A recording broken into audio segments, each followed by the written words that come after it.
नमस्कार मंडळी, श्री स्वामी समर्थ. तर मंडळी, श्रावण महिन्याला सुरुवात झालेली आहेच. श्रावण महिन्यामधील सर्वच दिवस हे पवित्र असतात.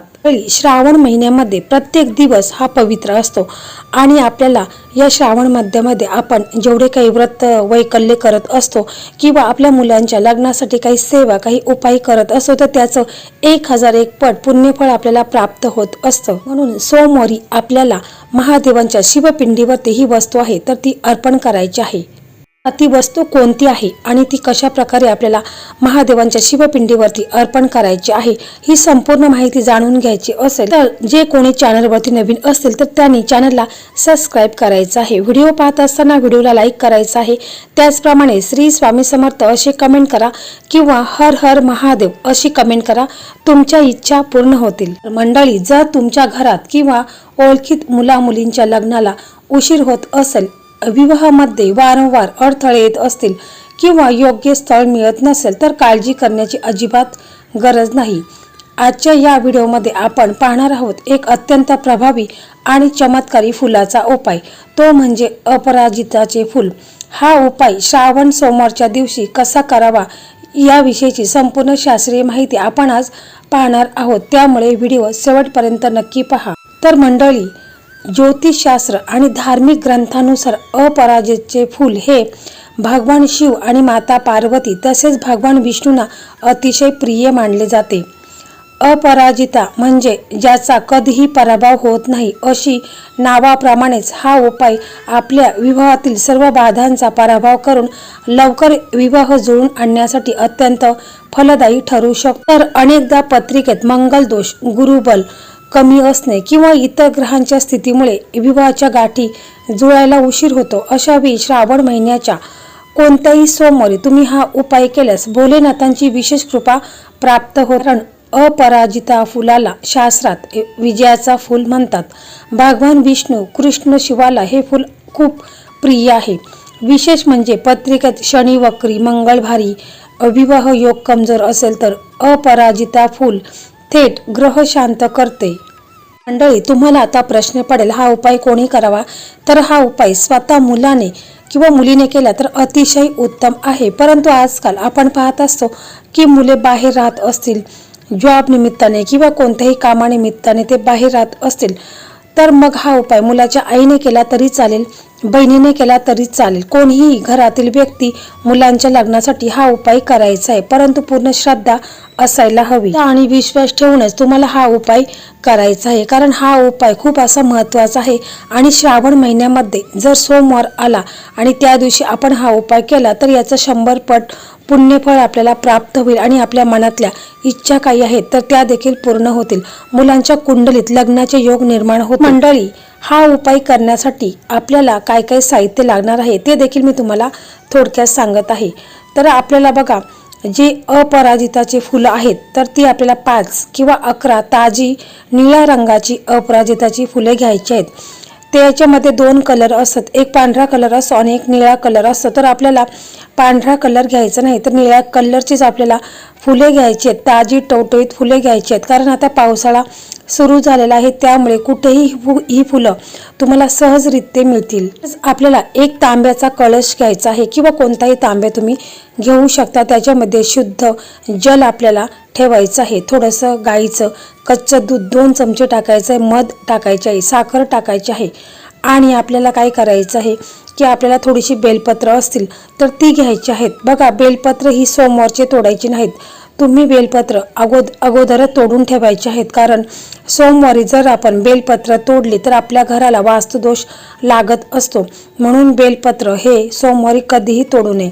तसेच आपल्याला पांढरे किंवा पिवळे चंदन हे लागणार आहे. म्हणजे तुमच्याकडे जो असेल पिवळ्या कलरचा चंदन असेल किंवा पांढऱ्या कलरचा चंदन असेल तर तो तुम्ही घ्यायचा आहे. थोडेसे आपल्याला तांदूळ घ्यायचे आहेत, जे अक्षत असतात अखंड ते तांदूळ आपल्याला घ्यायचे, तुटलेले वगैरे नकोत.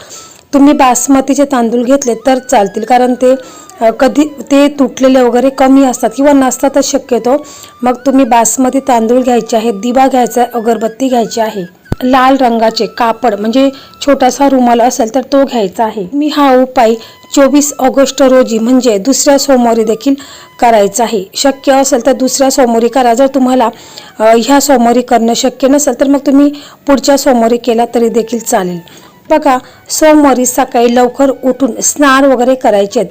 स्वच्छ कपडे असतील, स्वच्छ कपडे घालायचे, शक्यतो पांढरे किंवा पिवळे कपडे हे परिधान करायचे आहेत.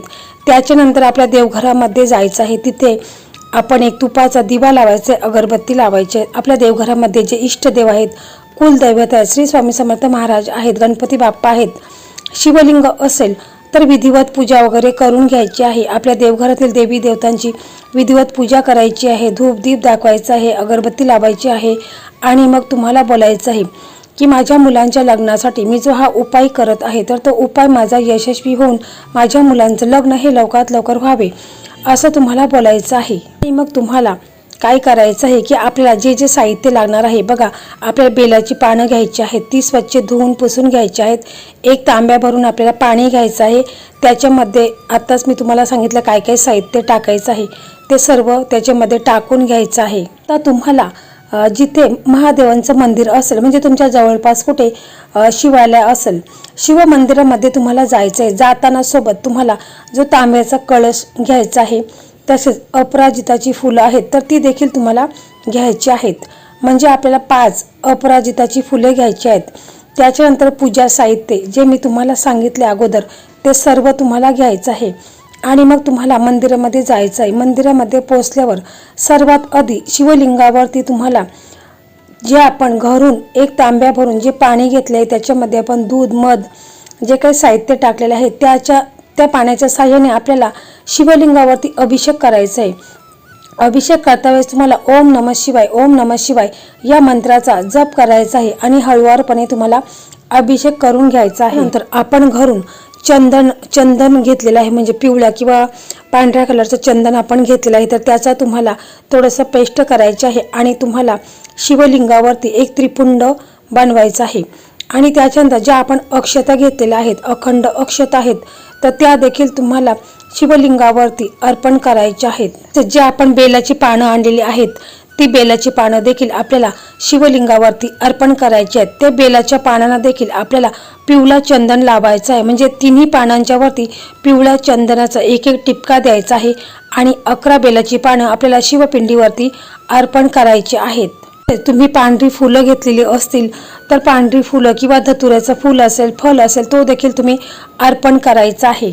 हे सर्व अर्पण झाल्यानंतर आपल्याला जे आपण अपराजिताची फुलं आणलेली आहेत 5 तर त्या आपल्याला अर्पण करायचे आहेत. महादेवांच्या शिवपिंडीवरती आपल्याला एक एक फूल अर्पण करता वेळेस असं बोलायचं आहे. तुम्हाला एक अपराजिताचं फूल हातामध्ये घ्यायचं आहे आणि तो फूल तुम्हाला महादेवांच्या शिवपिंडीवरती अर्पण करायचं आहे आणि मग बोलायचं आहे विवाह विलंब दूर व्हावा असं तुम्हाला बोलायचं आहे आणि एक फूल महादेवांच्या शिवपिंडीवरती अर्पण करायचं आहे. दुसरा फूल घ्यायचा आहे आणि बोलायचं आहे की चांगला जोडीदार मिळो आणि त्याच्यानंतर तिसरा फूल तुम्हाला हातामध्ये घ्यायचं आहे आणि असं बोलायचं आहे की नजर दोष आहे तर ती दूर व्हावे आणि मग तुम्हाला चौथा फूल महादेवांच्या शिवपिंडीवरती अर्पण करायचं आहे आणि मग बोलायचं आहे की मंगल दोष आहे तर तो दूर व्हावा. त्याच्यानंतर 5वा फूल तुम्हाला शिवपिंडीवरती अर्पण करायचं आहे आणि बोलायचं आहे की माझ्या मुलांचं लवकर लग्न ठरो असं तुम्हाला बोलायचं आहे आणि एक एक फूल तुम्हाला अर्पण करायचं आहे. त्याच्यानंतर बघा, तुम्हाला हा मंत्र बोलायचा आहे. फुलं सर्व अर्पण केल्यानंतर हा मंत्र तुम्हाला पूर्ण श्रद्धेने विश्वासाने बोलायचा. ओम कात्यायनी महामये महायोगिनेधीश्वरी नंदगोपसुंत देवी पती मे कुरु ते नम किंवा महादेवांचा मूल मंत्र आहे ओम नमः शिवाय, ओम नमः शिवाय. हा मंत्र देखील तुम्ही 21 वेळा म्हणायचा आहे किंवा मी जो आता लग्नाचा मंत्र सांगितलेला आहे ओम कात्यायनी महामाये, तर हा देखील मंत्र लग्नासाठी अतिशय उत्तम आहे. तर हा देखील मंत्र तुम्ही बोलू शकता. हा जर तुम्हाला कठीण वाटत असेल तर ओम नमः शिवाय हा मंत्र तुम्ही 21 वेळा बोलायचं आहे. हे सर्व अपराजिताची फुलं आपण एक एक करून आदराने शिवलिंगावरती अर्पण केलेली आहेत.